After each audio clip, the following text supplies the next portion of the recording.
Hello my dear students, मैं Sunil sir आपका स्वागत करता हूं अपने यूट्यूब चैनल डीसी अकेडमी में। तो स्टूडेंट्स, आज के इस लेक्चर में हम लोग बात करेंगे यूपी टेट 2021 में आने वाले इंग्लिश के पेपर में एक्सपेक्टेड जो क्वेश्चन हैं उनके ऊपर डिस्कस करेंगे। ये हमारा जो है फर्स्ट लेक्चर है यूपी टेट 2021 के लिए। अगर आप इंग्लिश लिए हैं, अगर आपको इंग्लिश के क्वेश्चंस करने हैं तो आपको इससे बेहतर प्रैक्टिस कहीं भी नहीं मिल सकती है, जिसमें आपको डिस्क्राइब किया जाएगा, जितने भी ऑप्शन दिए होंगे उनके बारे में बताया जाएगा। आज जो हमारा टॉपिक है वो रिलेट करता है नाउन से संबंधित सिंटेक्स या जो भी नाउन से रिलेटेड क्वेश्चन आते हैं उन सब के बारे में बात करेंगे। तो आइए देखते हैं फर्स्ट क्वेश्चन को। तो हमारा जो फर्स्ट क्वेश्चन है वो लिखा है is a collective noun. Is a collective noun यानी कि इसमें आपको 4 ऑप्शन दिए हुए हैं जिसमें बताना है कौन सा नाउन कलेक्टिव नाउन है। तो देखिए, वुमेन जो होता है वो क्या है? वुमन मीन्स औरत। ये कोई कलेक्टिव नाउन नहीं है। कलेक्टिव नाउन होता क्या है? तो कलेक्टिव नाउन वे नाउन होते हैं जो किसी ग्रुप को बताते हैं। जैसे मान लीजिए कहीं भीड़ लगी है तो उस भीड़ को हम पर्टिकुलर किसी नाम से नहीं बुलाएंगे, कि किसी का नाम नहीं लेंगे वहाँ पर, हम वहाँ पर उसको क्या कहेंगे? क्राउड। तो ऐसे ही जहाँ पर भी कुछ ज़्यादा से नाउन हमको दिखते हैं तो उनको हम क्या कहते हैं? कलेक्टिव नाउन कहते हैं। तो वुमेन यहाँ पर कलेक्टिव नाउन नहीं है। ब्रिजेस मीन्स क्या होता है? ओवर ब्रिज जो होते हैं, जो ब्रिज होते हैं, जो नदियों के ऊपर पुल बनाए जाते हैं, उनको ब्रिजेस कहते हैं। आइसलैंड पता है आपको, द्वीप कहा जाता है। यहाँ पर जो फ्लॉक है, क्या है? फ्लॉक। यहाँ पर भीड़ आपने देखा होगा नाम। भेड़ बकरियों के जो समूह होते हैं उनको हम फ्लॉक कहते हैं। जानवरों के जो समूह होते हैं उनको भी हम फ्लॉक कह सकते हैं, लेकिन भेड़ के समूह को फ्लॉक कहते हैं। ठीक है, तो इसका जो ऑप्शन होगा वो हमारा क्या होगा? Option number C right answer होगा। तो कलेक्टिव नाउन से संबंधित क्वेश्चन आ सकता है एग्जाम में, तो आपको कलेक्टिव नाउन एक बार पढ़ना होगा। फिलहाल मैं प्रैक्टिस करा रहा हूँ, इसको आप समझते रहिए। चलिए आइए देखते हैं क्वेश्चन नंबर सेकंड को। क्वेश्चन नंबर सेकंड को थोड़ा सा जूम कर लिया जाए। तो क्वेश्चन नंबर सेकंड आपसे पूछ रहा है the word doctor belongs to dash gender. यानी कि आपको यहाँ पर नाउन से एक जेंडर का क्वेश्चन पूछ रहा है। अब जेंडर क्या होता है? जेंडर 4 टाइप्स के होते हैं। मैस्कुलिन जेंडर, आपके सामने मैस्कुलिन जेंडर भी ऑप्शन में है। फेमिनिन जेंडर होता है, फिर आपका जो है कॉमन जेंडर होता है, फिर आपका एक न्यूटर जेंडर होता है। तो आपको इन सभी जेंडर्स के बारे में पहले से पता होना चाहिए। नहीं मालूम है तो एक बार मैं डिस्कस कर लेता हूँ। मैस्कुलिन जो होते हैं वो क्या होते हैं? किसी पुरुष जाति को बताते हैं। वहीं जो फेमिनिन होती है, फेमिनिन जो होते हैं वो किसी स्त्री जाति का बोध कराता है। कॉमन में क्या होता है? दोनों आ जाते हैं। जैसे कि टीचर, तो टीचर में आप लेडीज़ को भी ले सकते हैं और जेंट्स को भी लेडीज टीचर कहते हैं। वैसे ही डॉक्टर्स हो गए, तो डॉक्टर्स में लेडीज और जेंट्स दोनों होते हैं। तो आपका कौन सा ऑप्शन सही हो जाएगा? तो देखिए, डॉक्टर के लिए हम कॉमन जेंडर का यूज़ करेंगे। न्यूटर जेंडर यहाँ कर नहीं सकते हैं, क्योंकि न्यूटर जेंडर जो होता है वो क्या होता है? जिसमें निर्जीव यानी जिसमें जान नहीं होता है। तो आपका ऑप्शन कौन सा सही हो जाएगा? डी वाला ऑप्शन जो है सही हो जाएगा। ठीक है स्टूडेंट्स, आइए चलते हैं क्वेश्चन नंबर 3 को देखते हैं। क्वेश्चन नंबर 3 जो है लिखा है the best period of a man's life is. The best period of a man's life is, यानी किसी भी मानव के जीवन का जो सबसे बेस्ट पीरियड होता है वो कौन सा होता है? अब भाई वो तो ऑप्शन के ऊपर डिपेंड करता है कि कौन सा कौन सा दिया हुआ है। तो इसमें दिया है चाइल्डहुड। चाइल्डहुड मीन्स होता है बचपन, ठीक ना? चाइल्डलीहुड देखिए यहाँ पर चाइल्डलीहुड ऐसा कोई भी नाम नहीं होता है। चाइल्डहुड बचपन होता है। चाइल्डली देखिए ये गलत दिया हुआ है। चिल्ड्रेनहुड बिल्कुल नहीं होता है। तो आपका जो ऑप्शन नंबर ए होगा वो हमारा क्या हो जाएगा? राइट आंसर हो जाएगा। ठीक है ना? तो ऑप्शन नंबर जो ए है हमारा क्या हो जाएगा? राइट आंसर हो जाएगा। चाइल्डहुड इसका जो है सही आंसर हो जाएगा। उम्मीद है आपको ये समझ में आया। उम्मीद करता हूँ ऑप्शन नंबर ए इसका सही हो जाएगा। आइए देखते हैं क्वेश्चन नंबर 4 को। क्वेश्चन नंबर 4 कह रहा है which of the following noun is always used in the singular number. अब इसमें बताना है कि कौन से इसमें जो नाउन लिखे हैं वो हमेशा सिंगुलर नंबर में यूज होता है। तो यहाँ पर मैं बता दूँ, ऑक्स सिंगुलर में भी हो सकता है। इसका अगर हम प्लूरल बनाएं, प्लूरल, तो इसको हम प्लूरल भी कर सकते हैं।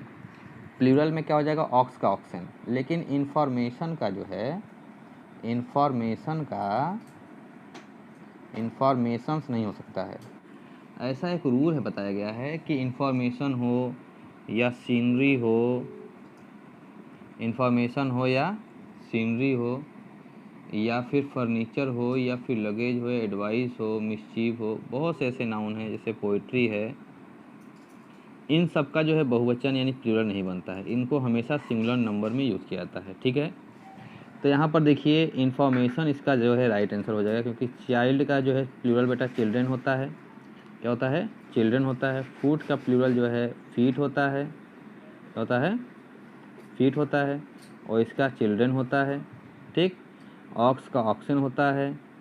इसलिए हमारा जो ऑप्शन नंबर बी है इसका राइट आंसर हो जाएगा। चलिए आइए देखते हैं क्वेश्चन नंबर 5 को। क्वेश्चन नंबर 5 हमारा जो है वो क्या है? The furniture. अब देखिए फर्नीचर भी जो होता है वो हमेशा सिंगुलर नाउन में यूज होता है। फर्नीचर जो होता है वो भी हमारा क्या होता है? सिंगुलर नेम में यूज होता है। तो फर्नीचर के साथ हम लुक का यूज कर सकते हैं, लुक्ड बिल्कुल नहीं कर सकते हैं। यहाँ पर क्या करेंगे? The furniture looks quite new, यानी कि जो फर्नीचर है वो दिखता है बिल्कुल नया दिखता है। ठीक है ना?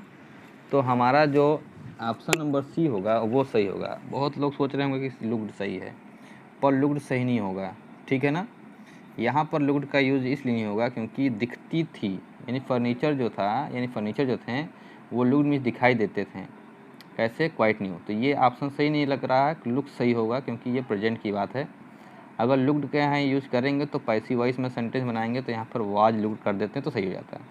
तो वाज लुक्ड का कोई ऑप्शन नहीं है, लुकिंग होगा नहीं विदाउट हेल्पिंग वर्ब के। तो हमारा ऑप्शन नंबर जो सी है वो हमारा राइट आंसर है।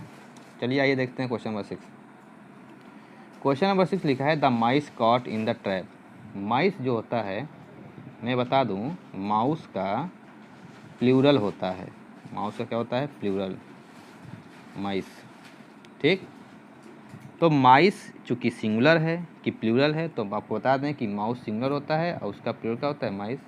तो ऑप्शन नंबर वर सही होगा, ए सही हो जाएगा। यूज हो नहीं सकता है, लाइक का बिल्कुल यूज़ नहीं करेंगे, वाच का यूज करेंगे नहीं, प्लूरल है तो वर का यूज़ करेंगे। समझ में आया आपको? आइए देखते हैं क्वेश्चन नंबर 7 को। क्वेश्चन नंबर 7 जो कह रहा है ही फेल्ड 5 टाइम्स। देखिए ये तो आपको पता होगा, ही फेल्ड 5 टाइम्स। देखिए जब अगर 1 लिखा है तो 1 के लिए तो टाइम होता है, लेकिन 1 के बाद जैसे ही संख्या बढ़ती है 2 या 3 या 4 जो भी हो, उसके लिए बेटा यहाँ पर टाइम्स के यूज हो जाता है। ठीक, तो 1 टाइम्स 2 टाइम्स 3 टाइम्स ये होता रहता है। ठीक है ना? तो ये हमारा हो जाएगा। ठीक है, चलिए आइए देखते हैं क्वेश्चन नंबर अब 8 को। तो क्वेश्चन नंबर 8 क्या कह रहा है? क्वेश्चन नंबर 8 कह रहा है हिज बिलव्ड लिखा है यहाँ पर, उसकी जो बिलव्ड यानी प्रेमिका जो है, इज अ रियल, वास्तविक। तो यहाँ पर जो रियल आपको दिख रहा है ये क्या है? एक एडजेक्टिव है। क्या है? एडजेक्टिव है। तो एडजेक्टिव के बाद अब चूँकि बिलव्ड के लिए एक हमको नाउन का यूज़ करना होगा, तो हम इसमें से नाउन ढूंढेंगे। तो देखिए ए है तो यानी एक ही होगी, ब्यूटीज़ ज़्यादा हो जाएंगी, ब्यूटीफाई होता नहीं है। ब्यूटी, एक ब्यूटी मीन क्या होता है? सौंदर्य। क्या होता है? सौंदर्य। तो ब्यूटी का यहाँ पर यूज करेंगे तो ज़्यादा सही रहेगा। ब्यूटीफुल खुद ही एक एडजेक्टिव है, जो ऑप्शन नंबर बी है ये खुद एडजेक्टिव है, और रियल भी क्या है? एक एडजेक्टिव है। इसलिए यहाँ पर दो एडजेक्टिव का यूज़ करना गलत हो जाएगा। इसलिए हम जो है ऑप्शन नंबर सी के साथ चलेंगे और सी ही इसका राइट आंसर हो जाएगा। ठीक है बेटा, आइए देखते हैं क्वेश्चन नंबर 9 को। तो क्वेश्चन नंबर 9 कह रहा है we should try to eradicate. Eradicate means क्या होता है? दमन करना या समाप्त कर देना या ख़त्म कर देना। तो हम लोग को कोशिश करना चाहिए कि ख़त्म कर दें। क्या ख़त्म करना चाहिए आपको? पुअर्टीज़ होगा नहीं, पुअर को ख़त्म नहीं करेंगे, पुअरनेस नहीं होगा, पॉवर्टी यहाँ पर देखिए नाउन है, ये नाउन आपको मिल गया। तो पॉवर्टी को ख़त्म करना है, गरीबी को ख़त्म करना है, ना पुअरनेस को ख़त्म करना है, ना पुअर ख़त्म करना है, ना पॉवर्टीज़ को ख़त्म करना है। हमारा ऑप्शन नंबर डी सही हो जाएगा। आइए देखते हैं क्वेश्चन नंबर 10 जो कि हमारा लास्ट क्वेश्चन है। क्वेश्चन नंबर 10 में लिखा है the dash lost her bag of gold. तो यहाँ पर ऑप्शन है क्वीन, किंग, एक्टर और पोएट। तो देखिए यहाँ पर एक चीज़ देखिए, यहाँ पर एक पॉजिटिव केस यानी पॉजिटिव प्रोनाउन जो यूज हुआ है वो क्या है, हर, यानी कि कोई भी होगा यहाँ लड़की ही होगी, यानी कि फेमिनिन जेंडर में ही होना है। एक्टर का फेमिनिन जेंडर एक्ट्रेस होता है, वो ऑप्शन में नहीं है। पोएट का पोएट्रेस होता है, वो ऑप्शन में नहीं है। किंग का क्वीन, ये देखिए क्वीन मिल गई, तो यहाँ पर ऑप्शन नंबर ए सही हो जाएगा। तो इस प्रकार से इसका ऑप्शन नंबर ए हो जाएगा। तो स्टूडेंट्स ये हमारे टॉप 10 सेंटेंसेस थे। जैसे क्वेश्चन यूपीटेड में आते हैं, इससे ज़्यादा टफ क्वेश्चन नहीं आते हैं। इन्हीं तरह के क्वेश्चनों को आप जो है प्रैक्टिस करिए। अभी मैं प्रैक्टिस करवा रहा हूँ, अभी मैं प्रैक्टिस सेट के लिए प्रैक्टिस सेट लेकर के आया हूँ, जो आप ही लोगों के लिए लेकर आया हूँ, जिससे आप लोग अच्छी से तैयारी हो सके। इसके बाद मैं एग्ज़ाम में आए हुए क्वेश्चंस की भी बात करूँगा और प्रैक्टिस सेट को भी सॉल्व करूँगा। यहाँ पर सेपरेट क्वेश्चन, यहाँ पर आज हमने सिर्फ और सिर्फ नाउन के बारे में बात की है। नेक्स्ट वीडियो जो हमारी होगी उसमें हम लोग प्रोनाउन से रिलेटेड क्वेश्चन के बारे में बात करेंगे। तो स्टूडेंट्स, अगर वीडियो आपने एंड तक देखा है, आपको अच्छी लगी है, तो वीडियो को जो है लाइक कर दें और हो सके तो अपने दोस्तों को भी शेयर करें। Okay students, thanks for watching.